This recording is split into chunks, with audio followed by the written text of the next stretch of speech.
Le livre du ciel, tome 8, 15 mars 1908. Les tempêtes n'ont aucune emprise sur les âmes remplies de Dieu. Ce matin, je me sentais plus que jamais opprimée à cause de la privation de mon suprême et unique bien. Cependant, en même temps, j'étais calme et sans cette anxiété qui m'amène ordinairement à me promener entre le ciel et la terre jusqu'à ce que je l'aie trouvé.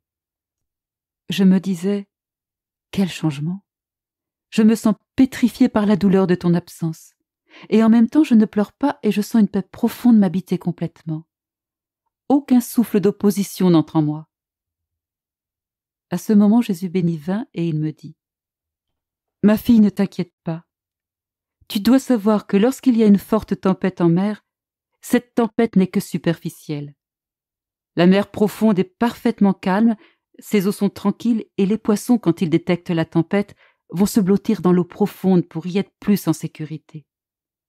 La tempête déferle vraiment là où l'eau est peu profonde, où elle peut l'agiter de la surface jusqu'au fond et même déplacer son eau vers d'autres points de la mer. C'est ce qui arrive avec les âmes.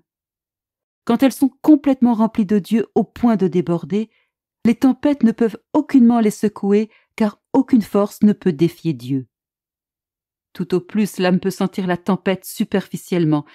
Bien plus, quand l'âme détecte la tempête, elle met ses vertus en ordre et court se blottir dans les profondeurs de Dieu. Ainsi, même s'il semble extérieurement y avoir tempête, cela n'est qu'apparence. C'est alors que l'âme jouit le plus de la paix, du repos, de la tranquillité dans le sein de Dieu, comme le poisson au fond de la mer. C'est tout l'opposé pour les âmes qui sont vides de Dieu ou ne le contiennent qu'un peu. Les tempêtes les secouent complètement. Si elles n'ont qu'un peu de Dieu, elles perdent le peu qu'elles ont. D'ailleurs, ça ne prend pas une grosse tempête pour les secouer. Le moindre vent est suffisant pour que leur vertu se dissipe.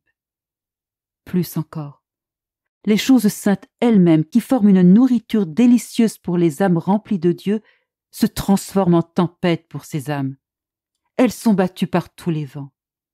Il n'y a jamais de calme en elles, car logiquement, là où la totalité de Dieu ne se trouve pas, l'héritage de paix ne se trouve pas non plus.